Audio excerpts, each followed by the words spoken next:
jalanmu, saat ku tak mengerti rencanamu, namun tetap ku pegang janjimu. Pengharapanku hanya padamu.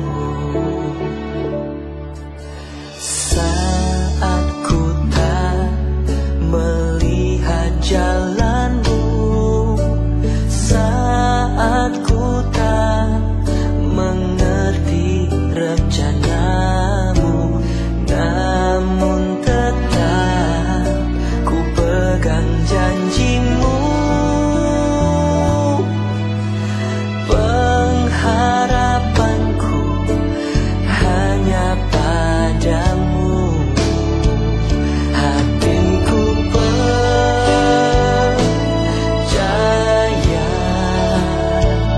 hatiku percaya, hatiku percaya, selalu ku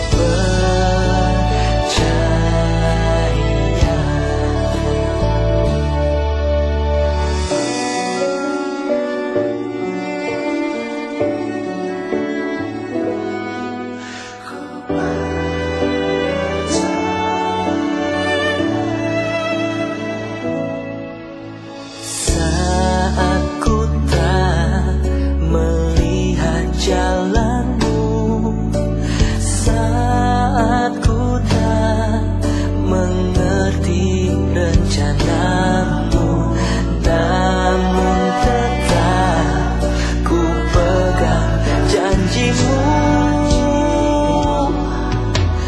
Pengharapanku hanya padamu.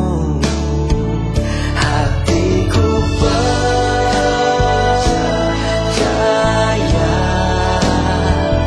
hatiku percaya,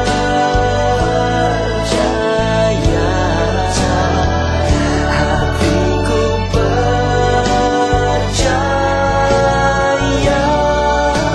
selalu ku percaya.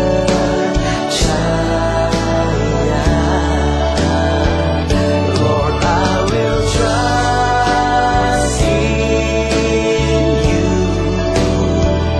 Lord, I will trust in you. Lord, I will trust in you. My heart will trust in you.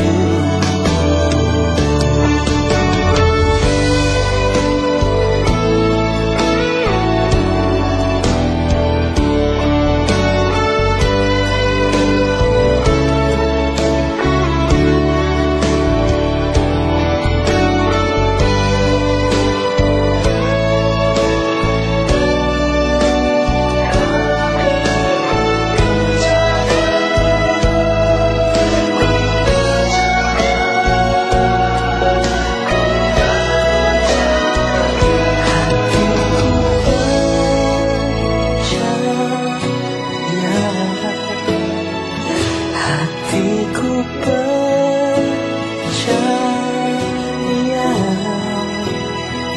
hatiku percaya,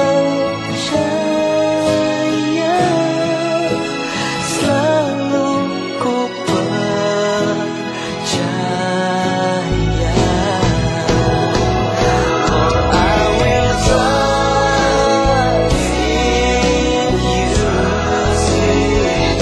Lord, I will trust in you. Lord, I will trust in you. My heart will trust. Salam sejahtera Bapak Ibu dimanapun Anda berada. Berjumpa kembali dengan saya Pendeta Nathan Jurnawan, Gembala di CMC GCC, Jesus Christ Community. Saya senang bisa berjumpa kembali dengan Anda walaupun melalui jaringan udara, tapi tidak menjadi penghalang bagi kita untuk bisa bertatap muka, tidak menghalangi kita untuk bisa saling membagi kebenaran firman Tuhan. Hari ini firman Tuhan yang akan saya sampaikan adalah kelanjutan 5 topik yang lalu. Dengan tema yang sama, Elia diberi makan burung gagak. Dan ini adalah episode yang ke-6 dan juga episode yang terakhir. Semoga Bapak Ibu sempat menonton saya di episode yang pertama sampai episode yang ke-5. Jika belum, Bapak Ibu bisa download kembali di link YouTube Jesus Christ Community atau GCC. Dengan menyambung yang ke-6, setelah kita selesai, maka kita akan masuk ke topik yang baru lagi, yaitu Elia diberi makan oleh janda Sarfat. Ini hal yang menarik, jadi berseri terus. Semoga Bapak Ibu bisa lengkap mendapatkan seri-serinya. Sebelum kita akan mendengarkan firman Tuhan, kita akan mendengarkan pujian penyembahan yang akan disampaikan oleh Bapak Pendeta Jonathan Prawira. Ada 3 lagu yang akan dibawakan oleh beliau. Yang pertama berjudul Ku Tak Akan Berhenti. Oke. Aku tidak akan berhenti, situasi kondisi apapun, karena aku percaya Tuhan menyertaiku. Kasih masih ada. Lalu yang terakhir, kasih yang kekal. Kasih Allah tidak pernah hilang, dan kasih Allah itu kekal, artinya di saat masalah kesulitan, bahkan di saat COVID melanda dunia pun, kasih Tuhan tetap ada di tengah-tengah masalah dan kesulitan. Mari kita dengarkan pujian penyembahan ini, dan harapan saya Bapak Ibu juga bisa mengikutinya, walaupun mengikutinya di dalam hati, karena lagu ini mungkin masih asing bagi Anda. Mari saya persilakan Bapak Pendeta Jonathan.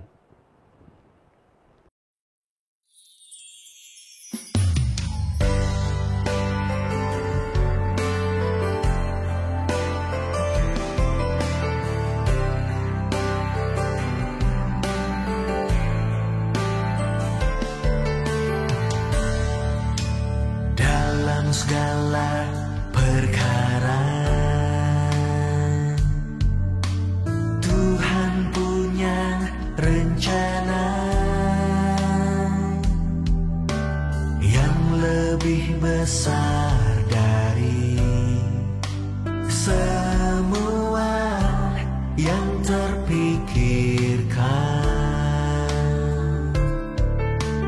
Apapun yang kau perbuat,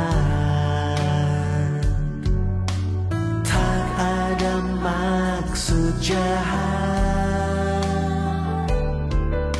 Sebab itu ku lakukan semua denganmu Tuhan.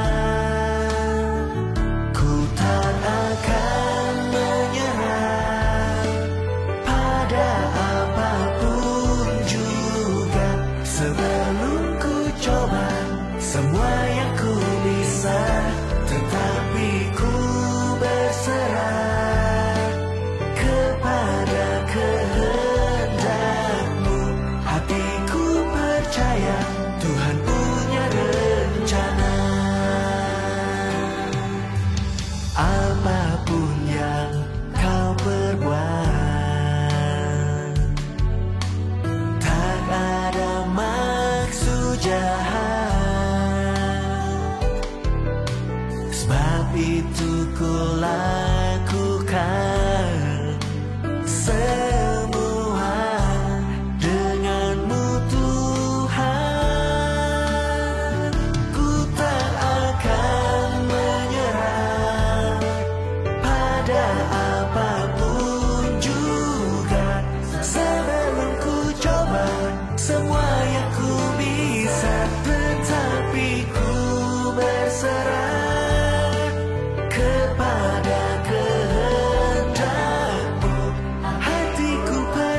semua yang ku bisa. Pada kehendak-Mu,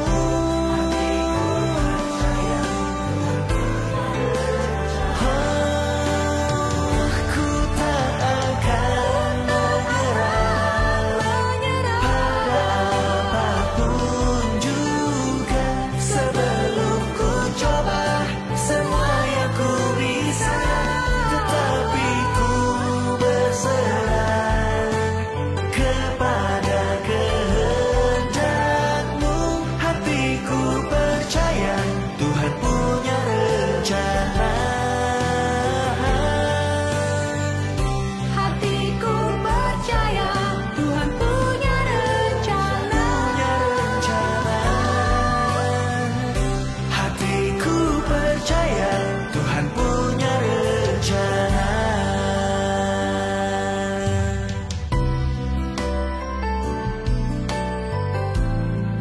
Ku tak akan menyerah.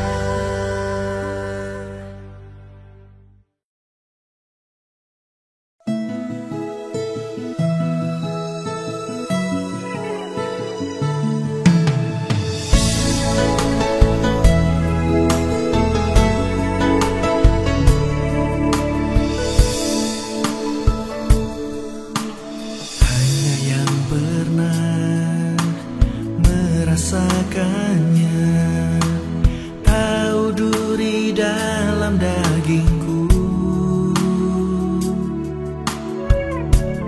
Ternyata Kaulah yang paling mengerti rahasia hatiku. Walau seakan tiada harapan, kasih yang telah menjadi dingin. Ku suka cara-Mu untuk memulihkan hatiku yang suam. Saat yang lainnya begitu mudah sirna, kasih-Mu ya Tuhan tetap bertahan. Engkaulah alasan hatiku percaya kasih masih ada dalam dunia.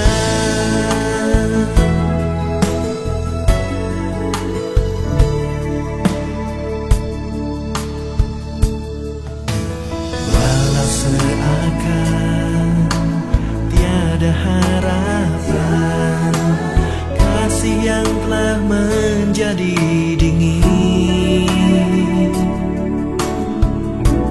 Ku suka cara-Mu untuk memulihkan hatiku yang suam.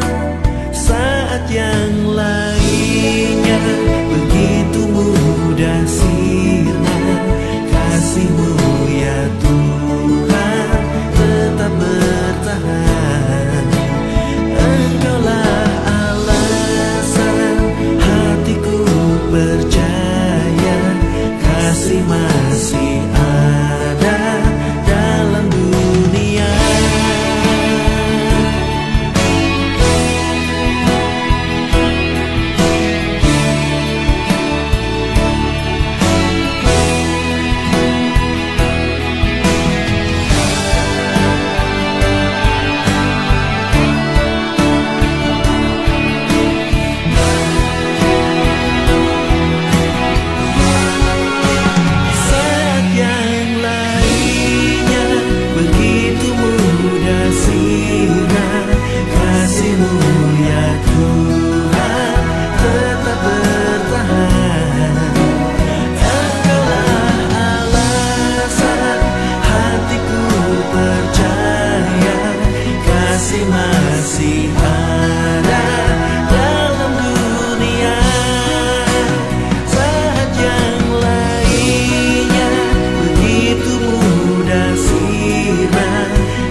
terus bertahan melewati gurun kehidupan. Itu karena Kau mengasihiku dengan segala cara-Mu, Tuhan. Saat ku terjatuh, Kau datang mengangkatku. Saat ku terhilang, Kau membawaku pulang. Saat ku terluka, Kau hapus air mata.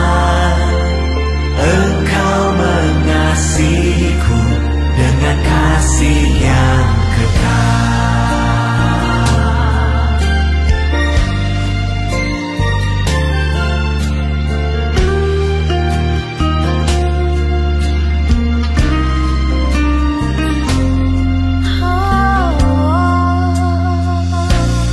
Bila ku mampu terus bertahan melewati gurun kehidupan, itu karena Kau mengasihiku dengan segala cara-Mu, Tuhan. Saat ku terjatuh, Kau datang mengangkatku. Saat ku terhilang, Kau membawaku pulang. Saat ku terluka, Kau hapus air mata. Engkau mengasihiku dengan kasih yang kekal.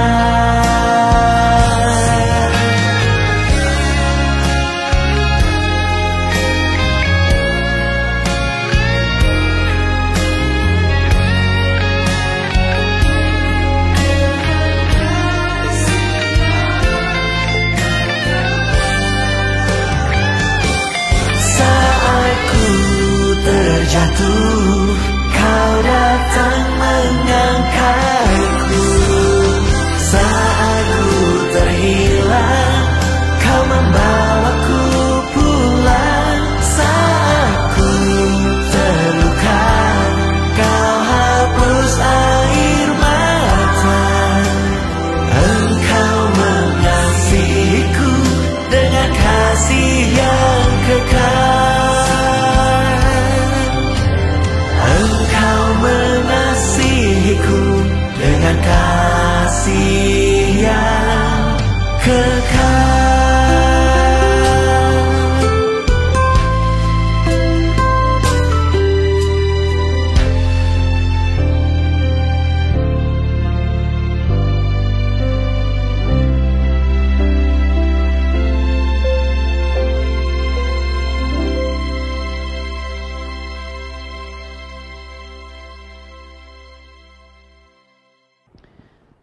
Kita sudah mendengarkan pujian penyembahan dan saatnya kita akan mendengarkan kebenaran firman Tuhan. Kita akan berdoa, mohon Tuhan Yesus pimpin, buka hati dan pikiran kita. Mari kita berdoa.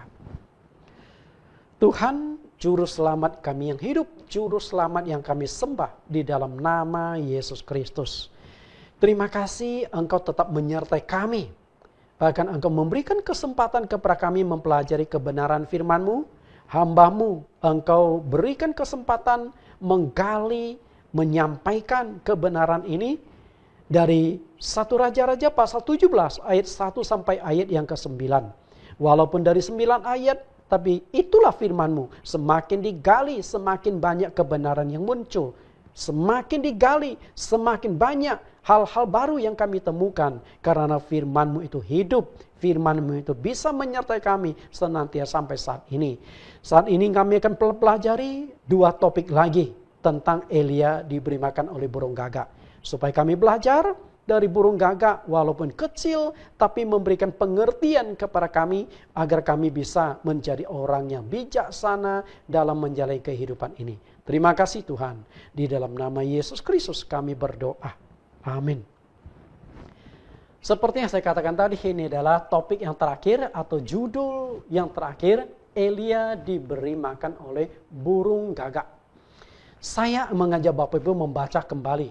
Ini adalah ke-6 kalinya kita membaca ayat-ayat ini. Semoga Anda tidak bosan ya. Tadi waktu episode yang lalu saya katakan merenungkan firman Tuhan siang malam. Kalau ini baru 6 kali kita baca termasuk yang ini.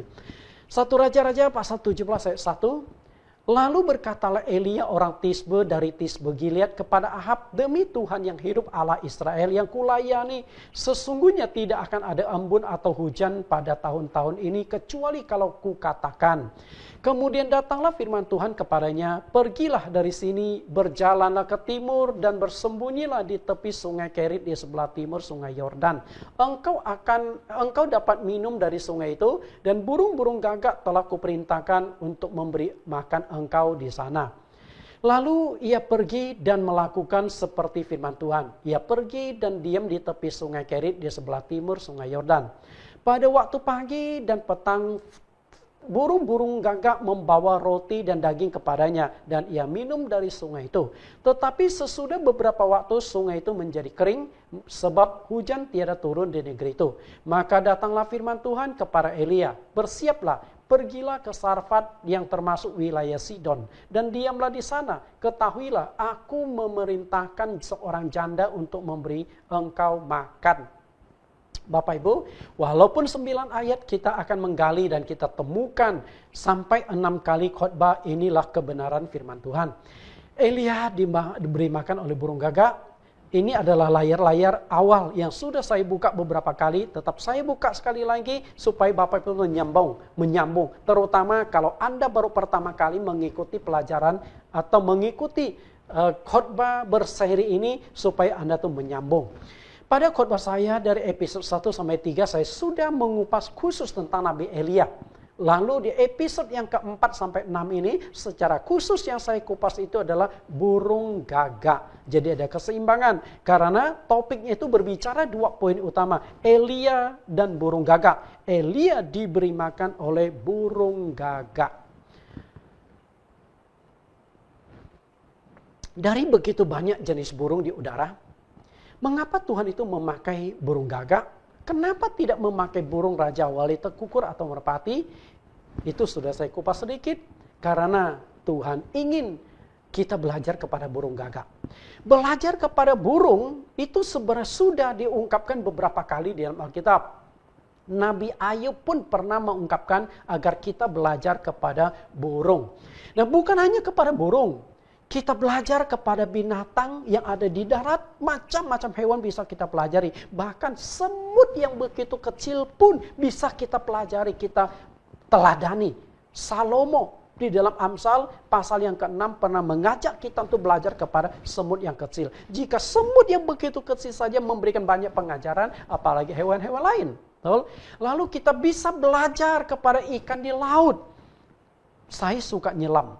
Dan saya banyak menemukan hal-hal unik ketika saya menyelam. Di laut itu banyak sekali. Seakan-akan ada dunia sendiri kalau sudah sampai ke laut.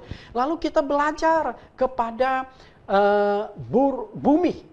Atau belajar kepada alam semesta, belajar kepada planet-planet, belajar kepada ruang angkasa. Kita banyak mendapat pengajaran. Tapi kali ini secara khusus kita belajar kepada burung di udara. Dan tentunya burung di udara secara spesifik kita belajar kepada burung gagak. Di zaman Tuhan Yesus pun Tuhan mengajarkan kita untuk belajar kepada burung-burung. Dia berkata, pandanglah burung-burung di langit.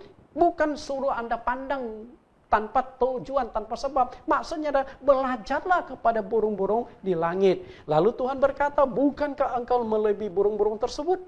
Artinya burung itu tidak akan jatuh ke tanah kalau bukan kehendak Tuhan. Artinya engkau tidak akan mengalami masalah, tidak akan mengalami apapun ketika bukan kehendak engkau. Bahkan engkau tidak akan diserang virus corona kalau bukan kehendak Tuhan.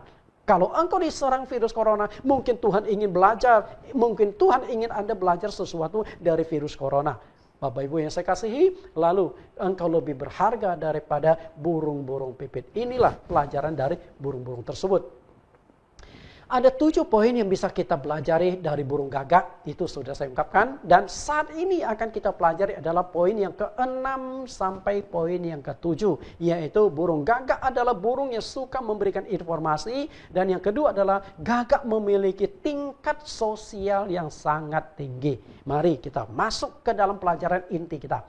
Yang ke-6, gagak itu jenis burung yang suka membagi informasi. Wartawan kali ya. Kita lihat bagaimana burung gagak memberikan informasi. Ada sesuatu yang unik yang ditemukan oleh para peneliti burung gagak ini. Mereka menemukan kebiasaan, kebiasaan dari burung gagak adalah sebelum mereka kembali ke tempat sarang mereka, sebelum mereka ke tempat tidur mereka itu suka berkumpul-kumpul dulu. Perhatikan beberapa gambar yang ditemukan. Ini perhatikan satu pohon penuh dengan burung gagak hitam. Lalu, ini pohon yang sudah mati. Kemudian, ini gambar. Anda perhatikan. Dan ternyata gejala berkumpulnya burung-burung ini hanya terjadi pada beberapa jenis burung. Salah satunya adalah burung gagak. Yang burung jenis lain tuh nggak seperti itu. Malam ya udah mereka kembali ke tempat sarang mereka tidur sampai pagi. Setelah pagi mereka beraktivitas sendiri lagi. Tapi burung gagak, coba melihat mereka bisa dekat lalu mereka kumpul bersama-sama. Bahkan ada yang sampai nempel. Kenapa? Karena burung jenis ini memiliki ikatan sosial yang sangat-sangat dekat. Lalu apa yang mereka lakukan kira-kira berkumpul itu? Ternyata mereka saling membagi informasi. Unik ya, membagi informasi. Saat berkumpul, gagak akan saling membagi informasi tentang keseharian mereka masing-masing. Artinya, hari ini gua terbang ke sono, Hari ini gua terbang ke sono. Oh, hari ini Kak aku mengalami begini-begini. Nah, informasi-informasi yang mereka bagikan ini, intinya itu biasa ada 2 hal. Pertama adalah sumber makanan. Ternyata gagak ini bukan tipe burung yang pelit. Burung ini tipe yang suka membagi makanan. Jadi kalau di mana ada pohon yang menghasilkan buah yang enak, dia akan kasih tahu, besok kalian ke sono. Pohon itu banyak buah, pohon itu enak buahnya. Jadi kalau dia temukan pohon yang enak itu, yang buahnya banyak, bukan berarti dia simpan untuk besok dia pergi sendiri makan lagi. Enggak. Ternyata dia akan ajak temannya besoknya pergi rame-rame makan buah itu. Kalau sudah habis, lalu dia akan cari lagi sampai suatu saat dia temukan, lalu dia akan bagi ke temannya lagi. Dan karakter ini sama persis seperti semut. Anda tahu? Suatu saat saya akan khotbahkan tentang semut. Menarik juga itu. Semut yang kecil, tapi banyak pengajaran yang bisa kita peroleh. Ternyata semut itu, kalau dia menemukan makanan, sumber makanan, dia enggak makan sendiri. Tapi setelah makan, dia temukan, lalu dia cicipi sedikit, lalu dia akan pulang. Memberitahukan yang lain. Kalau ketemu sama semut yang lain, dia akan gesek-gesek sambil memberikan informasi. Nah, semut yang terima informasi, dia akan cari sumber yang dikasih petunjuk. Dan semut itu bawa makanan ke sarangnya. Karena di sarangnya kan tidak tinggal sendiri, mereka nikmati bersama-sama. Jadi karakter semut, karakter Raja Wali karakter dari burung gagak itu ada sedikit kemiripan dengan semut. Suka membagi informasi. Dan ditemukan hal yang unik lagi. Jika ada makanan atau ada bahaya yang mengancam gagak, dan gagak yang tahu itu tidak bagikan informasi, ternyata dia akan dihukum. Unik kan? Ternyata gagak ini punya hukum sendiri. Bagaimana menghukumnya? Jadi kalau burung gagak ini misalnya tahu nih, ada sumber makanan, lalu dia nikmati sendiri, dia nggak cerita kepada teman yang lain, ketahuan, nah burung gagak yang satu ini akan dihukum. Caranya adalah dipatok. Dipatok, bulunya dicabut. Maka nggak heran kalau Anda temukan ada burung gagak yang kepalanya botak atau burung yang bulunya banyak yang copot, itu bekas dihukum. Unik ya? Baru saya tahu juga setelah saya coba gali dan juga saya cari informasi-informasi. Jadi menarik sekali. Coba Anda perhatikan 2 gambar ini. Anda tahu nggak? Kira-kira gagak mana yang sedang dihukum dari 2 gambar ini? Tahu nggak? Pastinya bisa tahu ya. Nah, di yang kanan, yang sisi kiri saya, gagak yang sedang dihukum itu adalah yang ada di tengah. Coba perhatikan yang 2 kiri dan kanan dia itu lagi ngomelin. Mungkin sebentar lagi dicabut bulunya itu. Lalu gambar yang sebelah kanan, yang 3-4 ekor itu menghakimi yang 1 ekor itu. Yang ada jarak itu. Karena apa? Karena kayaknya ini burung gagak yang satu tuh pelit, tidak kasih informasi makanan, atau ada bahaya dia tidak ceritakan kepada teman-temannya sehingga temannya mendapatkan celaka. Nah, memang unik sekali apa yang Tuhan ciptakan dan Tuhan ingin kita belajar. Nah, kalau burung gagak tidak mau membagi informasi, maka dia akan dihukum, dipatok sampai rambutnya bulu. Dari dua gambar ini, Bapak Ibu sudah temukan ya jawabannya ya. Informasi terpenting kita belajar kepada burung gagak tadi adalah bagi informasi. Kalau burung yang begitu kecil ada informasi penting, informasi ada sumber makanan, informasi ada bahaya, dia beritakan kepada teman yang lain bagaimana kita hari ini. Apakah Anda termasuk orang yang bisa membagikan informasi? Dan informasi yang paling mendesak, informasi yang paling penting bagi seluruh penduduk bumi pada hari ini adalah informasi anugerah keselamatan, beritakan Injil. Markus 16 ayat 15. Lalu ia berkata kepada mereka, pergilah ke seluruh dunia, beritakanlah Injil kepada segala makhluk. Sesaat sebelum Tuhan Yesus terangkat ke sorga, dia memberikan amanat agung, dia memberikan perintah terakhir kepada murid-muridnya, pergilah ke seluruh dunia. Artinya Tuhan ingin seluruh dunia mendapatkan anugerah keselamatan melalui pemberitaan Injil. Jadi ketika engkau sudah mengenal Tuhan Yesus, sudah menerima Injil anugerah keselamatan, engkau bagikan kepada orang lain. Ini informasi penting loh. Karena masih banyak orang yang belum terima informasi ini. Belum tahu siapakah Yesus itu. Dia datang ke dunia itu apa. Lalu Injil itu isinya apa. Masih banyak orang yang belum tahu bahwa Injil itu untuk menyelamatkan. Nah, kita berusaha enggak untuk menyelamatkan mereka? Karena itu kalau kita mengasihi manusia, mestinya kita akan lakukan. Ayat 16, siapa yang percaya dan dibaptis akan diselamatkan, tetapi siapa yang tidak percaya akan dihukum. Anda tahu enggak? Semua manusia itu pasti mati.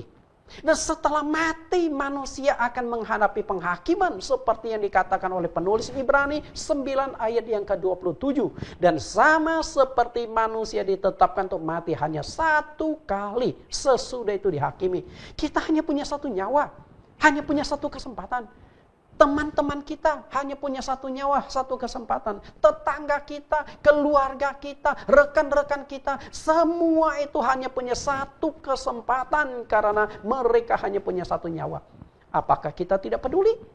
Dan sesudah itu dihakimi, artinya mereka akan mempertanggungjawabkan hidupnya. Mereka akan mempertanggungjawabkan dosa-dosanya di dalam penghakiman tersebut. Jika dosanya belum dibereskan, mereka akan masuk ke neraka. Jangan Anda katakan mengasihi temanmu, mengasihi keluargamu, mengasihi tetanggamu jika engkau tidak berusaha menyelamatkan mereka. Kasih yang terbesar, kasih yang terpenting, bukan mengasihi fisiknya.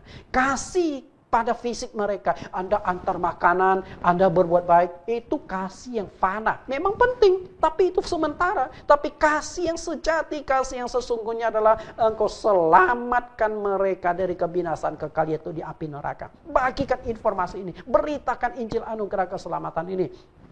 Paulus adalah seorang tipikal yang benar-benar menyadari pentingnya penginjilan. Karena itulah dia lakukan penginjilan misi keliling dunia sampai 3 kali. Bapak Ibu yang saya kasih, Paulus begitu menyadari pentingnya dan begitu mendesaknya penginjilan itu. Karena dia tahu setiap saat, setiap detik manusia itu bisa meninggal. Saya beberapa kali menemukan kasus yang saya sesali. Satu kali saya pernah tugas di Lasem Sendang Coya, Bapak Ibu. Nah, kebetulan di seberang rumah itu ada seorang ibu-ibu. Anaknya suka ikut sekolah minggu karena kan tinggal nyebrang ke gereja. Tapi suaminya itu anti Kristen, tidak suka sama Kristen. Nah, si ibu ini sudah beberapa kali saya mau injili, tapi ada suaminya. Jadi suami itu galak, nggak suka sama pendeta. Jadi kalau saya misalnya begitu masuk ke pintu pagar gereja, kadang-kadang dia ada di pintu pagar, nah saya dekatin untuk ajak ngobrol-ngobrol. Maksud saya itu mau injili. Tapi kalau pas suaminya datang, ya udah terpaksa hanya saya hello sama suaminya, saya kembali ke gereja lagi. Sampai suatu hari si ibu ini jatuh. Jatuh gara-gara dia mau ambil buku di sebuah rak di lemari. Nah, kursi yang dia injak itu ternyata kepleset dan akhirnya dia jatuh. Lalu kepalanya mengadu dengan beton dan akhirnya meninggal. Bayangkan, saya nyesal. Kenapa tetangga sebelah saya, di depan saya, seberang saya tidak berusaha selamatkan hanya gara-gara tidak enak sama suaminya. Hanya gara-gara suaminya galak. Kasihan. Dan akhirnya anak-anak mereka yang masih kecil jadi anak yatim piatu, jadi anak yang tidak punya ibu lagi, anak yatim. Bapak Ibu. Sehingga saya setiap kali setelah mamanya meninggal, anaknya itu masih lumayan sering ke gereja, ke sekolah minggu. Tiap kali saya lihat anak ini, saya timbul rasa menyesal. Kenapa dulu saya tidak injili mamanya? Kenapa dulu saya tidak menyelamatkan mamanya? Itu penyesalan. Nah, Paulus pun saya yakin punya penyesalan seperti itu. Karena itulah dia punya prinsip yang sangat jelas, yang sangat kuat dalam penginjilan. Apa yang dikatakan? 1 Korintus 9 ayat 15-16.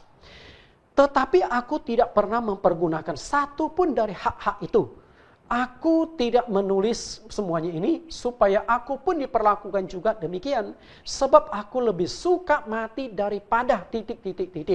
Saya ketika membaca ayat ini, saya bingung. Kenapa Paulus kasih ... Agaknya Paulus sengaja menggantung kalimatnya itu supaya kita tuh menebak betul maksud hati Paulus seperti apa. Nah, setelah itu saya renungkan maksud Paulus apa. Lalu saya coba shoot kembali di atas, saya gali kembali, teliti di atas. Ternyata maksud Paulus begini. Dalam pelayanan, dia tidak dibayar. Dia tidak ditunjang oleh gereja. Karena itu, rasul-rasul yang ditunjang oleh gereja, dia nggak masalah, dia tidak cemburu. Dan sebenarnya dia berkata, saya pun berhak ditunjang oleh gereja. Apalagi gereja secara finansial pada saat itu sudah lumayan kuat. Karena sudah ada 3.000 jemaat waktu di pertama kali Roh Kudus dicurahkan, jemaat sudah 3.000. Dan dalam waktu singkat jemaat bertumbuh menjadi puluhan ribu. Secara finansial gereja di Yerusalem sudah cukup menunjang Paulus. Tapi dia tolak tunjangan itu, dia lebih rela bekerja. Kerjaannya dalam menjahit kemah. Setelah punya duit, dia memberitakan Injil. Setelah dia sudah habis, lalu dia jahit kemah lagi. Itu yang dia lakukan. Maka saya katakan Paulus ini manusia yang super, manusia yang luar biasa. Tanggung jawabnya begitu tinggi. Ya. Kemudian ayat yang ke-16. 16. Karena itu, jika aku memberitakan Injil, aku tidak mempunyai alasan untuk memegahkan diri. Sebab itu adalah keharusan bagiku. Perhatikan, keharusan bagiku. Ini tanggung jawab. Bahkan kalimat terakhir dia berkata, celakalah aku jika aku tidak memberitakan Injil. Apakah kita hamba Tuhan sudah sampai level itu? Celakalah aku jika aku tidak beritakan Injil. Apakah jemaat sudah sampai level itu? Celakalah aku jika aku tidak menginjili orang-orang yang aku kenal. Tetanggaku kiri kanan, orang tuaku, teman-temanku, rekan kerjaku. Apakah kita beritakan Injil? Jika kita tidak beritakan Injil, beranikah seperti Paulus katakan, celakalah aku. Nah, ketika dia berkata celakalah aku, itu menjadi satu beban. Dan kita tahu tadi, burung gagak adalah burung yang bisa memberikan informasi. Dan burung gagak kalau tidak berikan informasi, dia akan dihukum. Perhatikan kembali gambar ini Bapak Ibu. Sama halnya burung gagak. Akan dihakimi temannya yang lain jika tidak memberikan informasi tentang sumber makanan, tidak memberikan informasi tentang adanya bahaya yang mengancam. Demikian pula dalam penginjilan. Anda yang tidak pernah memberitakan Injil, Anda yang hanya aktif ke gereja seorang diri yang tidak pernah membawa satu pun jiwa, apakah Anda sangka bahwa Anda aman? Perhatikan ayat ini, sanksi yang menanti Anda. Yehezkiel pasal 3:18. Kalau aku berfirman kepada orang jahat, engkau pasti dihukum mati. Dan engkau tidak memperingatkan dia atau tidak berkata apa-apa untuk memperingatkan orang jahat itu dari hidupnya yang jahat. Supaya ia tetap hidup. Orang jahat itu akan mati dalam kesalahannya. Tetapi aku akan menuntut pertanggungjawabannya atas nyawanya daripadamu. Perhatikan di sini. Jadi Anda tidak beritakan Injil, Anda akan dipatok seperti burung gagak tadi. Dicabut bulu Anda. Anda mau? Jika burung yang kecil pun mengerti kalau informasi penting itu harus diberitakan, masa kita kalah sama burung gagak? Puhau isa, betul? Nggak enak, betul? Masa burung gagak yang melihat, lu kenal Injil kebenaran, tapi nggak pernah beritakan, kalah sama gua, betul? Inilah kita belajar. Jadi, waktu saya membaca kitab 1 Raja-Raja pasal 17, kenapa Tuhan memakai burung gagak, lalu dikoneksikan dengan Nabi Elia? Elia itu seorang nabi tugasnya adalah memberitakan firman. Oke, dan burung gagak itu burung yang memberitakan informasi-informasi itu klop banget, itu terkonek banget Bapak Ibu. Karena itu, jika kita yang sudah mempelajari burung gagak tetap tidak bisa memberitakan Injil keselamatan, saya katakan Anda akan berhadapan dengan Tuhan. Sejak Anda mengenal Tuhan Yesus, berapa banyak jiwa yang Anda bawa? Sejak Anda percaya Yesus, berapa banyak jiwa yang sudah Anda selamatkan? Jangan hanya Anda selamatkan diri Anda sendiri, sementara pasangan hidupmu belum mengenal Tuhan, anak-anakmu belum mengenal Tuhan, orang tuamu belum mengenal Tuhan, saudara famili belum mengenal Tuhan. Itu tanggung jawabmu. Dan mereka memang binasa. Oke? Karena mereka tidak mengenal Tuhan. Mereka pasti binasa. Karena di Yohanes pasalnya 14 ayat yang ke-6, Yesus berkata, Akulah jalan, kebenaran, dan hidup. Tidak seorang pun yang datang kepada Bapa kalau tidak melalui aku. Artinya, tanpa Yesus Kristus mereka akan binasa. Tanpa Yesus mereka tidak akan sampai rumah Bapa di sorga. Tugas tanggung jawab Anda. Mungkin Anda berkata, Pak Pendeta, saya kan sudah injili, tapi mereka nggak mau terima. Mereka malah melecehkan saya. Oke, kalau Anda sudah jalankan tugas Anda, maka tanggung jawab Anda selesai. Maka lihat ayat yang ke-19. 19. Tetapi jikalau engkau memperingatkan orang jahat itu dan ia tidak mau berbalik dari kejahatannya dan hidupnya yang jahat itu, ia akan mati dalam kesalahannya. Tetapi engkau telah menyelamatkan nyawamu. Perhatikan kalimat, engkau telah menyelamatkan nyawamu. Artinya apa? Jika engkau tidak memberitakan Injil, nyawamu terancam. Karena engkau sudah diselamatkan Tuhan, tapi engkau begitu pelit informasi, engkau begitu jahat tidak menyelamatkan orang lain. Tapi kalau engkau sudah beritakan Injil, dia menolak, dia tidak mau percaya, maka beban tugas tanggung jawab Anda selesai. Karena itu hari ini saya tantang kepada seluruh jemaat saya. Anda sudah beritakan Injil kepada pasangan hidupmu yang siang malam bersama dengan Anda. Sudah beritakan Injil kepada orang tuamu. Sudah beritakan Injil kepada keluargamu. Sudah beritakan Injil kepada tetangga kiri kananmu. Jika engkau tidak beritakan Injil kepada mereka, nyawamu akan dituntut oleh Tuhan pada waktu penghakiman. Engkau sudah dapatkan anugerah keselamatan. Yesus Kristus yang sudah mati di atas kayu salib menyelamatkan Anda. Tapi engkau tidak peduli sementara orang lain akan masuk ke api neraka. Renungkanlah. Kita belajar kepada burung gagak ini. Walaupun kecil, tapi burung ini bisa menyampaikan informasi yang berharga, informasi yang bermanfaat. Yang terakhir, gagak memiliki tingkat sosial yang sangat tinggi. Dari mana kita tahu gagak memiliki tingkat sosial yang sangat tinggi? Di atas telah dijelaskan bahwa sebelum tidur, burung gagak ini sering berkumpul bersama. Nah, di sanalah ikatan sosial itu terjalin begitu kuat. Jarang ada burung yang seperti itu. Mereka bisa berkumpul. Jadi setelah waktu mereka berkumpul, mereka tuh waktu kumpul nggak tidur di sana. Ketika sudah mulai gelap, lalu mereka akan terbang kembali ke masing-masing sarang. Masing-masing tempat mereka nginap, tidur. Tapi sebelum matahari terbenam dan gelap terjadi, kalau gelap kan mereka nggak bisa lihat, mereka kumpul-kumpul dulu. Dan di saat mereka kumpul itulah interaksi antara burung gagak satu dengan lain itu terjadi. Nah, ikatan itu berlanjut sampai pada kematian. Di mana mereka akan berkumpul lagi menguak-nguak keras di dekat tubuh mayat, tubuh gagak yang sudah mati itu. Coba Anda perhatikan. Jarang. Burung yang lain mati ya mati sendiri, mayatnya ada di sono. Tapi kalau burung gagak bangkainya mati, burung gagak yang lain itu akan kelilingi sekitar bangkai gagak yang sudah mati. Unik memang. Karena itu kalau Anda perhatikan dan Anda akan temukan kebenaran tersebut. Dari penelitian para ahli, bukan hanya itu, dari penelitian para ahli juga terbukti bahwa gagak ini memiliki tingkat solidaritas yang sangat-sangat tinggi dibandingkan burung yang lain. Misalnya, jika induk burung gagak ini mati karena kecelakaan atau dibunuh, sementara dia masih ada tanggungan menghidupkan anaknya yang masih kecil, ternyata kakak dari anak-anak burung ini yang akan menggantikan posisi induk ini, pelihara adik-adiknya. Memang unik. Para ahli itu melakukan penelitian cukup jauh. Cukup lama Bapak Ibu. Mungkin juga ada burung gagak yang terpaksa harus dikorbankan untuk melakukan penelitian. Ternyata kalau induknya mati, gagak yang lebih besar yang sudah mulai mandiri akan membawa makanan kepada yang masih kecil. Padahal bukan anak dia loh. Artinya tingkat sosial mereka itu benar-benar baik dan tinggi. Bagaimana caranya merawat yang lain? Kalau burung gagak ada yang sakit, jika ada yang terluka. Nah, burung gagak yang lain ternyata akan merawat yang terluka itu. Cara merawatnya itu adalah, kalau dia lihat bulunya itu ada yang bermasalah, dia cabutin bulunya, lalu ada kotoran, dibersihkan kotorannya. Nah, setelah itu dia akan bawa makanan secara rutin kepada gagak yang sakit, yang tidak bisa mencari makan sendiri. Saya katakan, ini burung ini punya sebuah kehidupan, seakan-akan itu menjadi kehidupan dunianya sendiri. Dia bisa merawat temannya, bisa kasih temannya yang sakit itu makanan, sampai temannya yang sakit ini sudah sembuh, bisa cari makanan, baru tanggung jawab dia itu sudah selesai. Ini memang unik. Sangat-sangat unik hewan itu. Maka kalau saya tidak mengupas kitab Nabi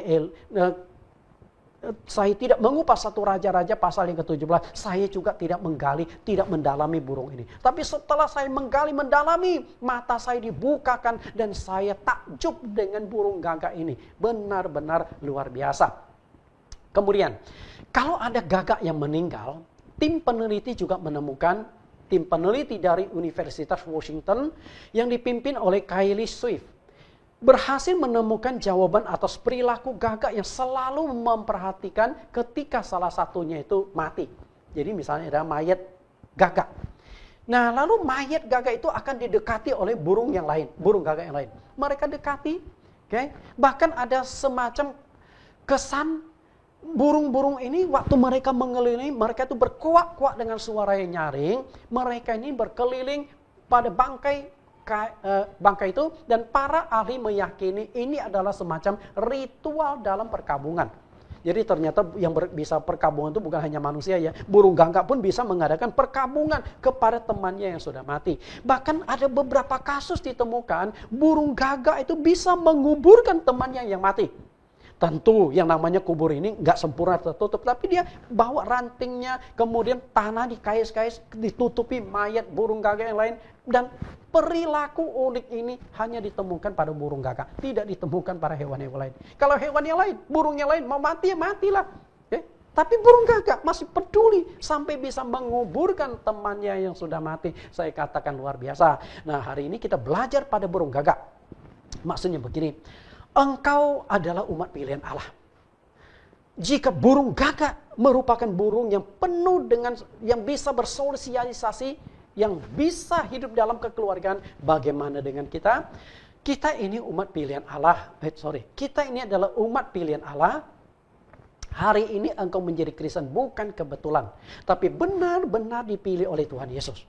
Kenapa saya katakan demikian? Kita lihat ayat ini. Yohanes 15 ayat 16. Bukan kamu yang memilih aku, tetapi akulah yang memilih kamu. Dan aku telah menetapkan kamu supaya kamu pergi dan menghasilkan buah. Dan buahmu itu tetap. Supaya apa yang kamu minta kepada Bapa dalam namaku diberikannya kepadamu. Perhatikan kalimat ini. Bukan kamu yang memilih aku. Bukan kamu yang memilih aku itu maksudnya apa? Seseorang tidak akan bisa mengenal Tuhan itu dengan benar. Walaupun engkau pintar, engkau profesor, engkau berhikmat, pandai, engkau tidak akan bisa menemukan Tuhan yang benar kalau bukan Tuhan yang memilih Anda. Makanya kalimat yang kedua Yesus berkata, akulah yang memilih engkau. Akulah yang memilih engkau. Karena kalau berbicara orang pintar, tadi saya sudah jelaskan bahwa gagak juga pintar. Kalau bicara orang pintar, di dunia banyak orang pintar. Setiap agama punya profesornya, punya orang pintar. Apakah mereka sudah benar-benar temukan Allah yang benar? Tadi saya sudah katakan, burung gagak memberitakan Injil, kita pun harus memberitakan Injil, artinya mereka belum kenal Tuhan yang benar. Jadi, kalau bukan Tuhan yang memilih, engkau tidak akan bisa mengenal Tuhan yang benar. Secara prinsip di dunia ini ada 3 kelompok manusia. 7 miliar manusia terbagi menjadi 3 kelompok. Kelompok yang pertama adalah orang ateis. Orang yang benar-benar di otak dan di hatinya itu tidak percaya adanya Allah. Lalu kelompok yang kedua adalah Allah jamak.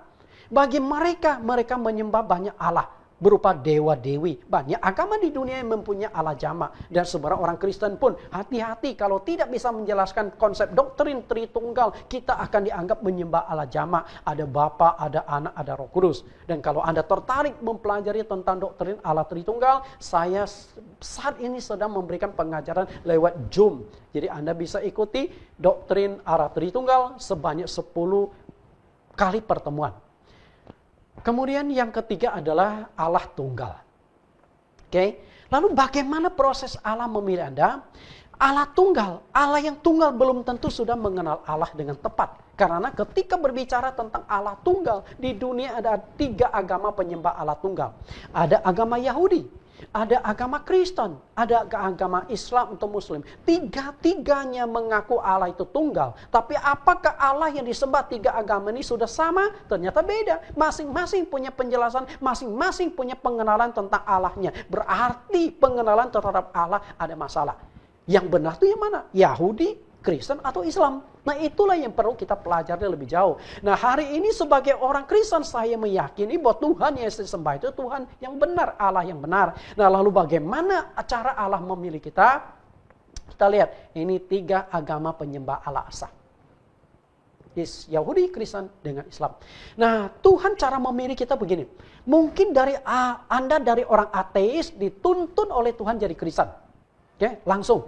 Awalnya Anda tidak percaya Tuhan, langsung masuk agama Kristen, mengenal Yesus.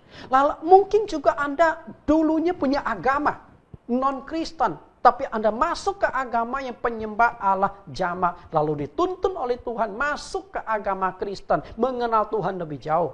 Nah, atau mungkin Anda salah satu penyembah Allah tunggal, oke?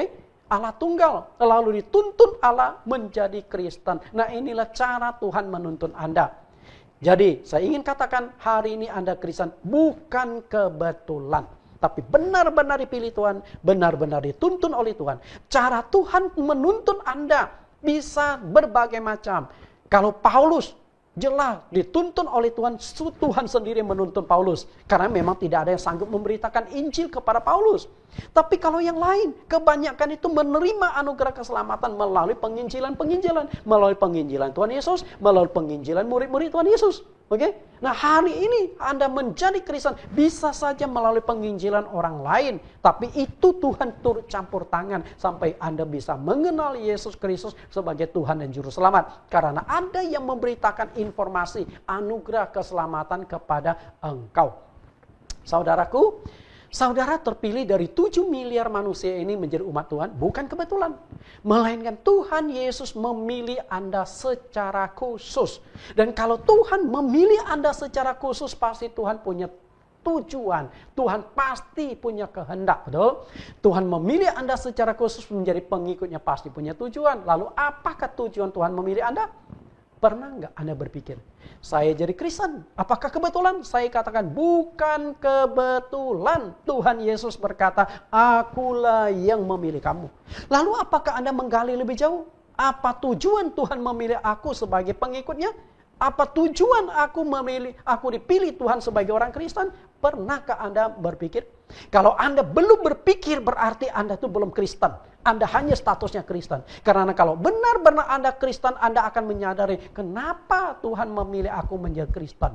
Dan jawabannya apa? Kita lihat apa yang Tuhan kehendaki. Jawabannya kembali di Yohanes 15 ayat yang ke-16 tadi. Bukan kamu yang memilih aku, tapi Tuhan yang memilih kita. Tujuannya adalah kita berdampak bagi dunia.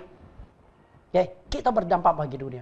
Sama seperti burung gagak yang hidup di dalam komunitas sosial. Mereka bukan saja saling membagi informasi, tapi mereka hidup di dalam satu keluarga, saling menolong yang terluka dirawat, saling membantu yang tidak bisa cari makan, dikasih makanan, bahkan sampai mati ikatan sosial mereka masih kuat. Demikian pula Allah menghendaki kita punya dampak di dalam kehidupan kita. Dampaknya apa? Supaya kamu pergi dan menghasilkan buah, dan buahmu itu tetap menghasilkan buah, artinya itu berdampak bagi dunia. Dengan kata lain, Tuhan memilih kita jadi orang Kristen harus punya pengaruh ke dunia. Bukan hanya Anda punya pengaruh di gereja, aktif di gereja, dikenal di gereja, tapi Tuhan ingin Anda dikenal di masyarakat. Dengan kata lain, dampaknya adalah menjadi garam dunia dan menjadi terang dunia.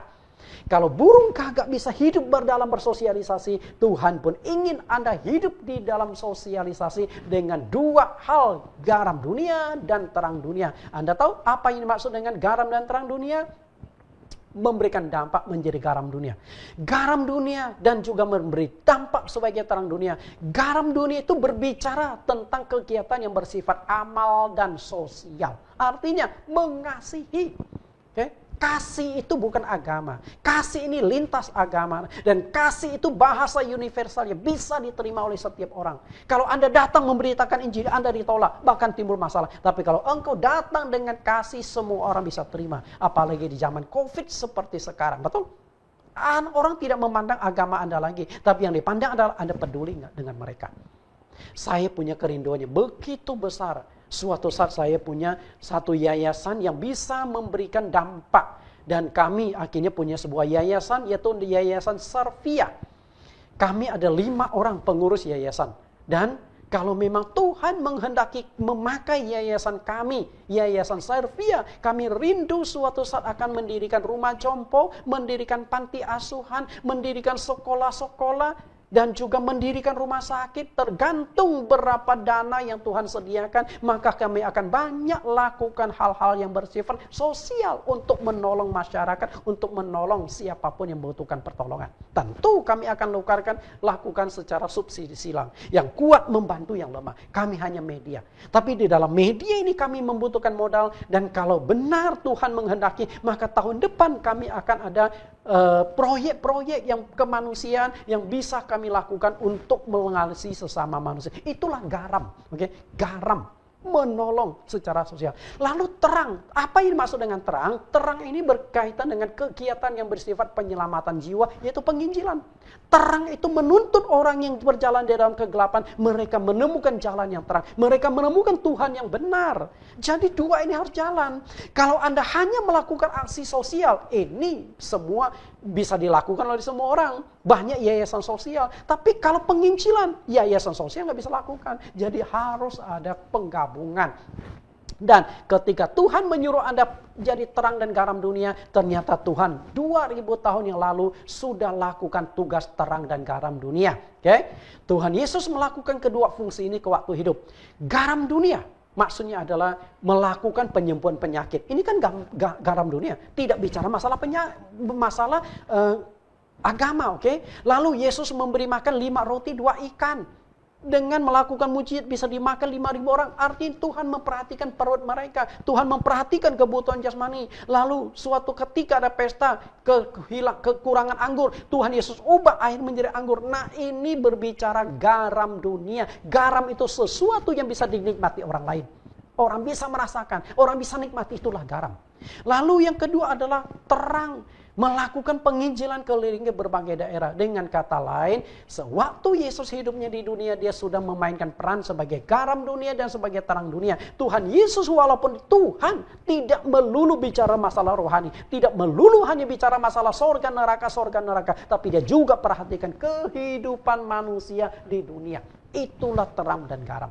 Karena itu, jika kita punya gereja, seharusnya gereja hari ini pun bisa memainkan dua fungsi ini. Satu sisi, gereja harus turun ke masyarakat, menolong yang miskin, membantu secara mereka yang kekurangan dana dan sebagainya. Kita tolong, kita bantu. Tapi di sisi lain, kita juga manfaatkan untuk penginjilan. Karena itulah kami 5 orang pengurus Yayasan Servia ini, kami semuanya adalah Kristen. 4-nya Kristen, 1-nya adalah Katolik. Tapi kami sehati, kami membangun yayasan, kami berharap misalnya suatu hari kami membangun rumah jompo. Kerinduan kami adalah penghuni-penghuni rumah jompo itu kami injili, kami selamatkan.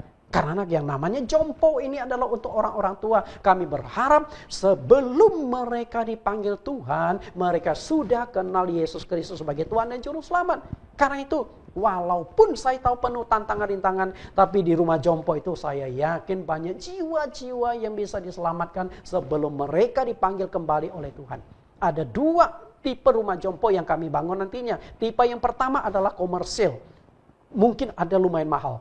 Lalu tipe yang kedua adalah subsidi total. Bahkan mereka yang benar-benar tidak sanggup dibiayai oleh anaknya, kami kasih makan, tidur gratis, kami rawat mereka, dan subsidi silang terjadi. Dan panti jompo yang menghasilkan duit, kami akan supply ke panti jompo yang benar-benar murni pelayanan.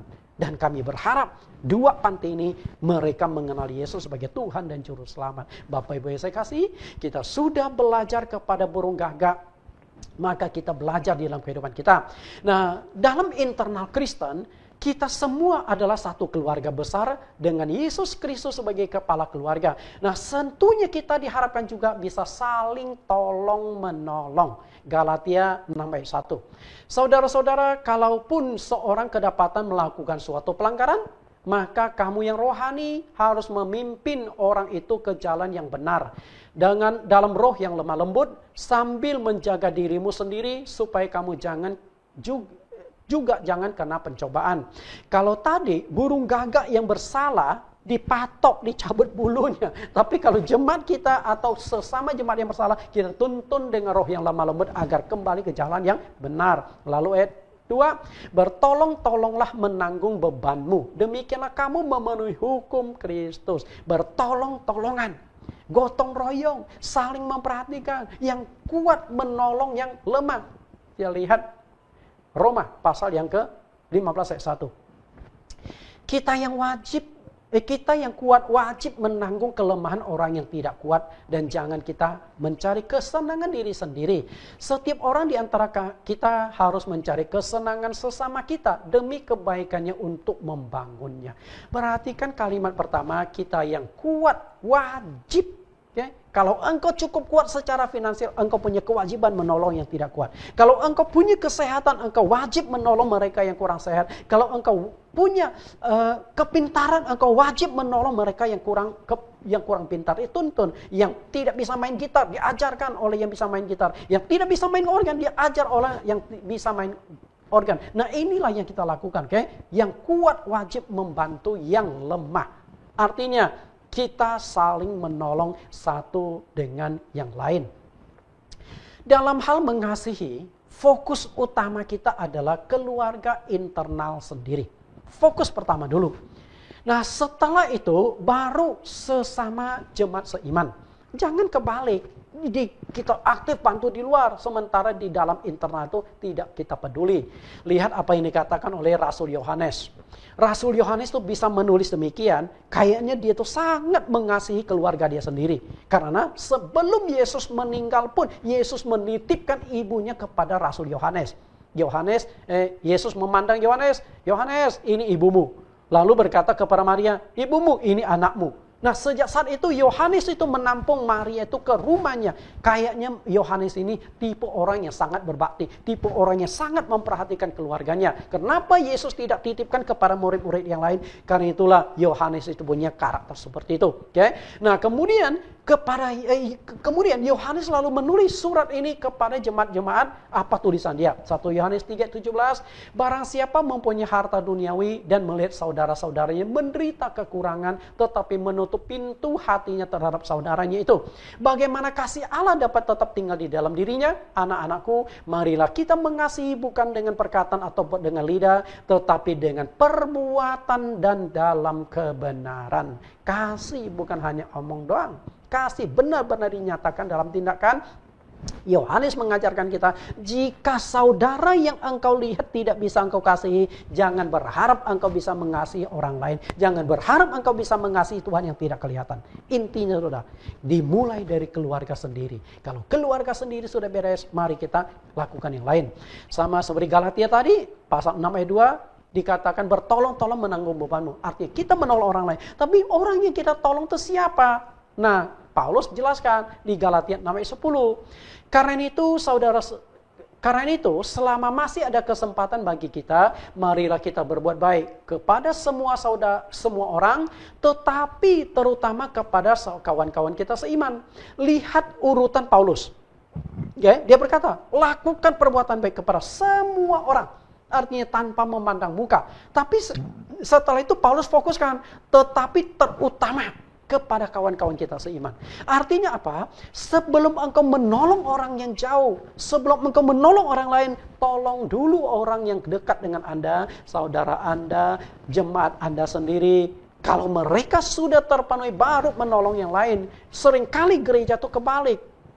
Jemaat kita masih banyak yang miskin, kita tolong sini, aksi ini, lakukan aksi sosial di sana, aksi sosial di sini, aktif sekali di luar. Jadi sebenarnya sesuai dengan prinsip firman tidak sesuai.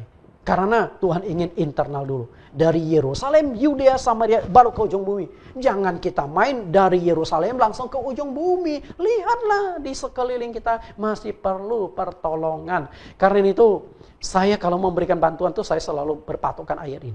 Jemaat gereja lain minta bantuan saya, oke, saya akan lihat dulu jemaat saya terpenuhi belum. Kalau sudah terpenuhi, baru saya akan tolong mereka. Karena itulah prinsip firman Tuhan.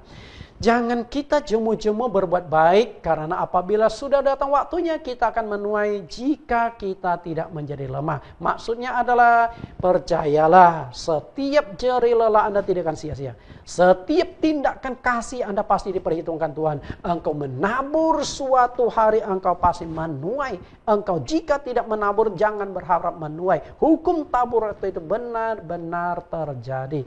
Bapak Ibu yang saya kasihi, hari ini kita sudah belajar 2 poin tentang burung gagak. Yang pertama, burung yang bisa membagikan informasi. Yang kedua, burung yang memiliki tingkat sosial yang tinggi. Seharusnya orang Kristen seperti itu. Kita sudah belajar 2 poin tentang burung gagak. Kita akan semoga kita bisa terapkan apa yang kita pelajari di dalam kehidupan kita sehari-hari. Tuhan Yesus berkati. Kita tundukkan kepala kita. Tuhan Allah kami yang hidup, Juru Selamat kami, Yesus Kristus. Terima kasih Engkau berikan kesempatan bagi kami untuk belajar 2 poin ini. Tentang bagaimana burung gagak membagikan informasi kepada teman-temannya tentang sumber makanan dan juga tentang bahaya yang bisa mengancam. Agar teman-temannya yang lain bisa mendapatkan makanan dan juga terhindar dari bencana kecelakaan.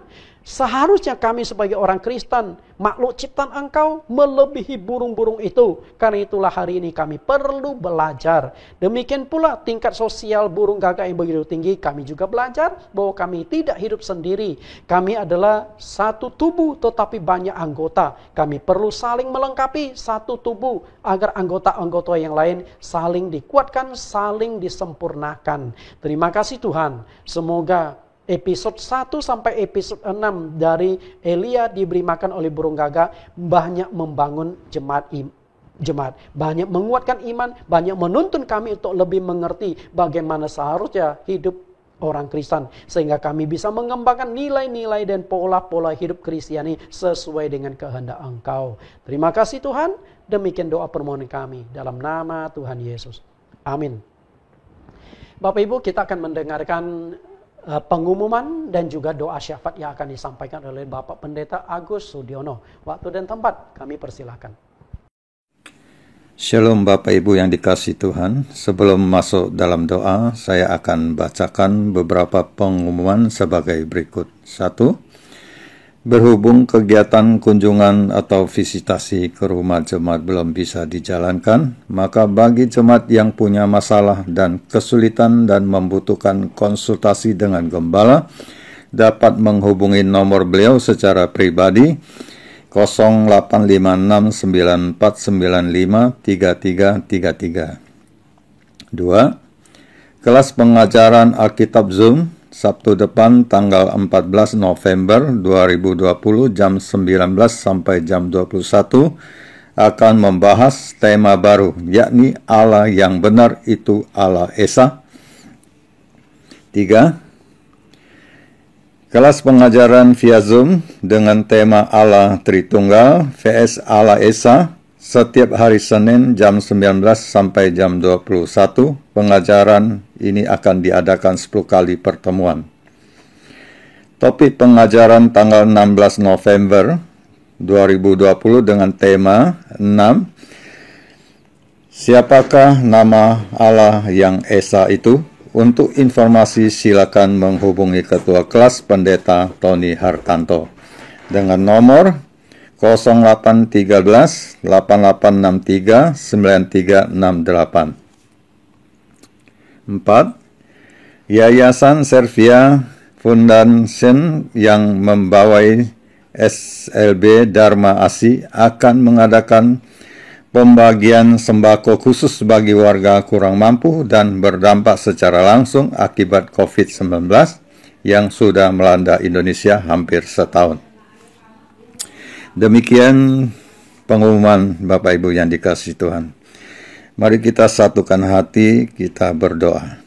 Terima kasih Bapa yang baik yang kami sembah dalam nama Yesus Kristus Tuhan.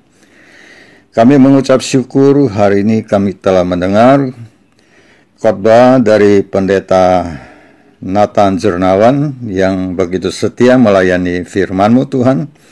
Kiranya firman-Mu yang hidup telah memberkati kami semua dan mengingatkan kami, dan kami akan melakukan seperti apa yang Kau kehendaki, seperti Engkau firmankan Tuhan. Terima kasih Tuhan.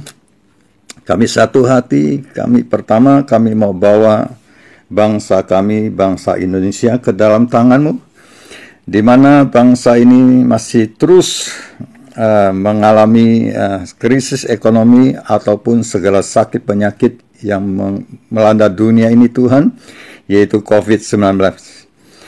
Bapa, kami berdoa supaya bangsa ini Tuhan, apapun kebijakan yang diambil, terutama mengenai vaksin yang akan diharapkan bangsa ini yang sedang diuji coba supaya bisa berhasil Tuhan. Juga mengenai ekonomi Tuhan, juga Engkau tolong bangsa kami Indonesia supaya bisa keluar dari krisis Tuhan. Kami juga bawa segala kebijakan baru yang sedang diadakan Tuhan, yang sudah diundang-undangkan, yaitu mengenai Omnibus Law, yang sudah ditandatangani oleh Presiden, supaya semuanya akan berjalan dengan baik Tuhan, tanpa ada halangan apapun juga. Terima kasih Tuhan. Kami juga bawa Tuhan, apapun yang kami ingin lakukan di gereja-Mu, yaitu CMC, GCC, terutama mengenai rencana pembagian sembako 2 minggu ke depan Tuhan, melalui yayasan yang ditangani oleh Bapak Pendeta Nathan Tuhan, biar semuanya boleh berjalan dengan baik Tuhan. Terima kasih Bapak.